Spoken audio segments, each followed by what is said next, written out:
Well, good morning, guys. We got a little bit of cloud cover. It's a little cool out. You can see I'm wearing a hoodie. A slight touch of wind here, but we're gonna try some topwater first this morning. We got a whopper tied on. I might even put a spook or a popper on. See if I can get some bites here. I'm gonna kind of jump between the main lake and back in some creeks, some pockets and stuff that have balls of bait in them. So we're gonna jump around there first. After that, we are going to hit up brush, in and around brush. Last weekend, I found a lot of fish that were suspended over brush, but I had a hard time getting them to bite. I'm gonna try a few different things today and try and get them to eat. And then I'm gonna mix in also fishing some shallow boat docks. That's something I didn't really get to do last week. Primarily looking for bait balls and stuff around those areas. I got Bernie with me today, so hopefully he brings me some luck and we can get on some fish. So let's see if these fish cooperate with some topwater first thing here.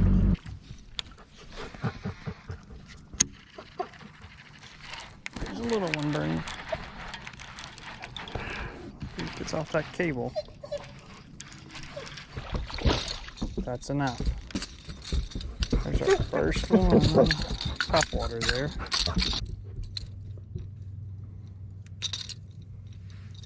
There's our first little guy on topwater. Say hello, Bernie. You wanna let him back? Say see you later.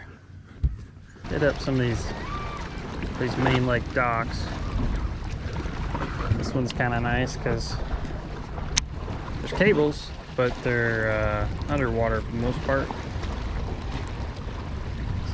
For some reason, these fish sometimes just like to be underneath the cable. I know it sounds dumb. There's really not much there, but I guess it's just enough. They seem like they suspend around them and underneath them.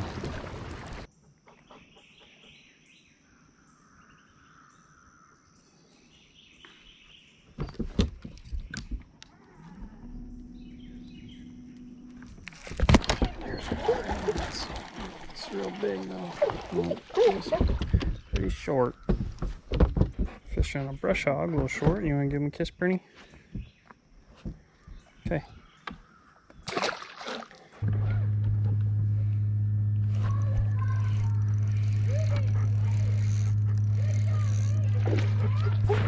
Shoot. He spit it, Bernie. Oh, we had one on the drop shot there.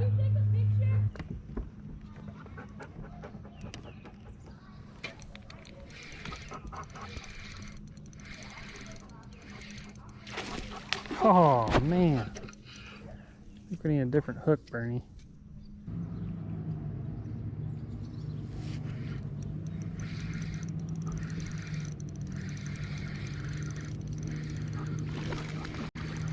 Finally got one pinned, Bernie. It might stay actually.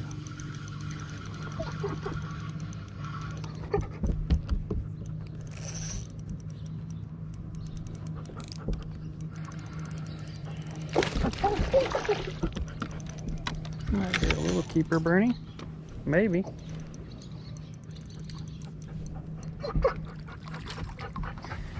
He still ain't even hooked that good though, really. Still hook's kind of funny. I'm not so sure about this hook yet. What do you think, Bernie? You give him a kiss? You want to give him a kiss? We got a little keeper here. He's right at 15 inches, but catching him on the drop shot. You want to give him a kiss, Bern? Say see you later, buddy. All right, so I've been using this hook here today. This is, I believe, a little owner cover shot style hook. I've been using a little zoom, like drop shot style worm. Maybe it's even a shaky worm, just very small. But I've been having issues with my hookups. I've lost, I think, 5 fish on it now. And it seems like this is not laying correctly whenever I Texas rig it. It's like, it's too hard to get the worm down the throat of this hook. And I normally use this, which is just a Gamakatsu drop shot hook, a 1/0. That's pretty much my go-to. I do a lot of drop shotting up north. I've got, I don't know how many hours I've drop shotted, but a lot. But one thing that I don't do a lot is throw it around brush piles and stuff like that here, because up north you don't really have that. You're pretty much fishing boulder piles and you don't have to Texas rig it. You just basically take your bait and you nose hook it, you know, essentially like this. Is how I've always drop shot it up north, and works really well. But I want to know what your favorite drop shot hook is. What do you like to use when you're Texas rigging and stuff? Because here in the Ozarks, obviously, we have a lot of brush. And I've heard things about this owner hook, so I picked some up. I believe that's what this is, but it's not panning out for me real well. So I need to do a little bit of research, but curious to see what you guys like to use so I can maybe implement that, because I think as this lake gets more and more pressured and more people are fishing it, the drop shot's something that's obviously a big player in pressured situations and just catches a lot of fish, both numbers, and it can catch good size too. So I think I'm going to try and be using that a little bit more around some of these brush piles instead of throwing the same old all the time. So let me know what you like, and I'm going to experiment with it.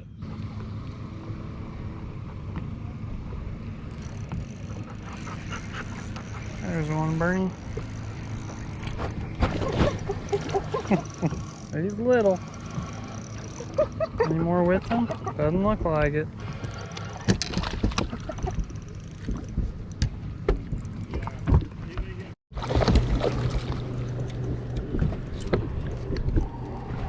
Plenty of shorts to go around on the drop shot today. Plenty of shorts.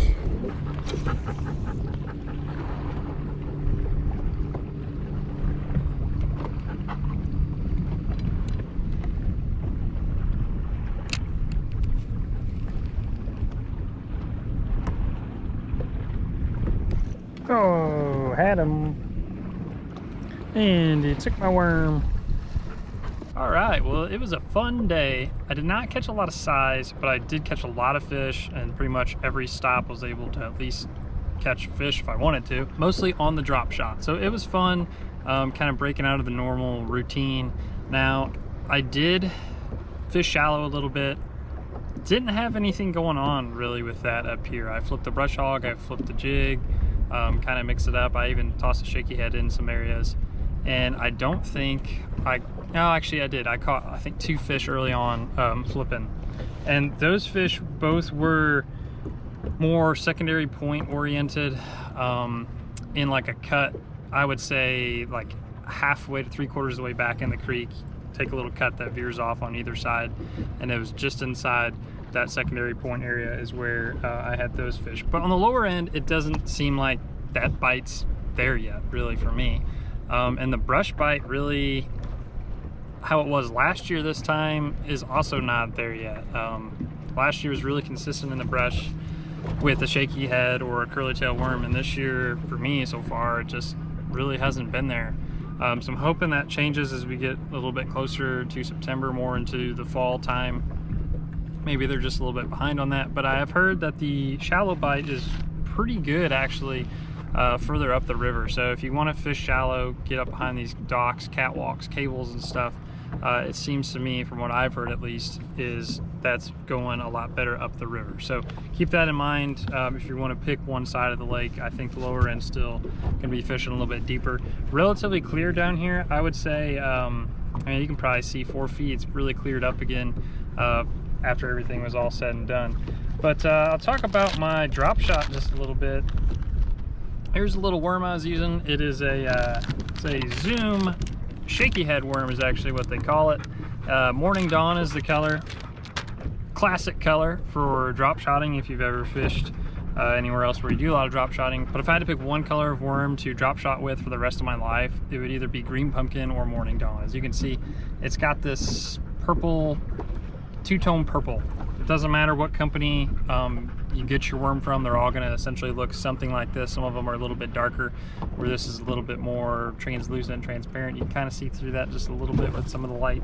But it's a unique color because you can throw this in gin clear water, like you go down to Table Rock or some other lakes up north, and it works great there. And then you can also throw it in dirty water because it just has that contrast to it with that color. As far as my hook went, I ended up using a classic 1/0 Gamakatsu hook. These things are tanks. You will not bend them out. You can catch monster fish with them, and they're just razor sharp. It easily gets in those fish's mouth, but it's not good for Texas rigging. So I ended up just nose hooking it all day. So I would just take your worm. I was doing the dark side up, and I'm literally just nose hooking it either like that sometimes, or you can go a little bit further into it so it sits more in your hook like that as well.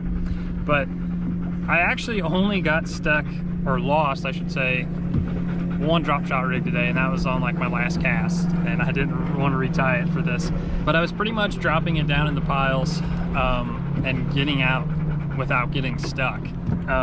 Seeing most of the fish were casting right to the pile or right on the edge of it.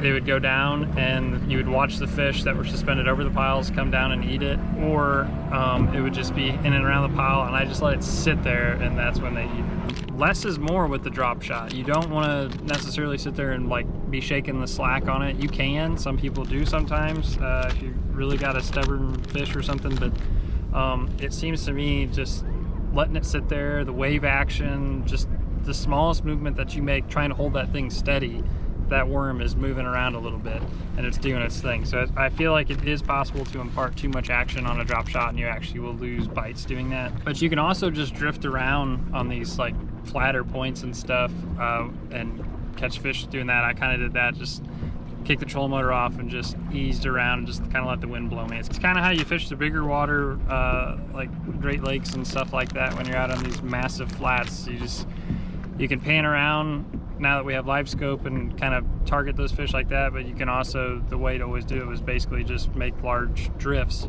and catch fish like that. And the same thing works here, but I do think being around that brush definitely, you know, is going to put you in that high percentage area. I tossed the shaky head and stuff around some of those same piles as well, and I think I had a couple bites, had a couple fish with the shaky head, but for the most part it seemed like they weren't eating the shaky head that well. It's like I was getting a lot of fish that were, it felt like getting the end of the worm. I had some fish where I would let them, like I could feel them, I would let them kind of move to make sure that they try and had it, and I was still missing out on them. And then some other times, as soon as I felt them, I set the hook, trying to figure out, okay, you know, am I missing it? Am I letting them go with it too long? Do I need to really let them get it? Besides brush on points and stuff, the next best thing, or equally as good probably, was just the guts of these creeks coming out of larger flats. Pretty much anywhere from 10 to like 30 feet I caught fish. I would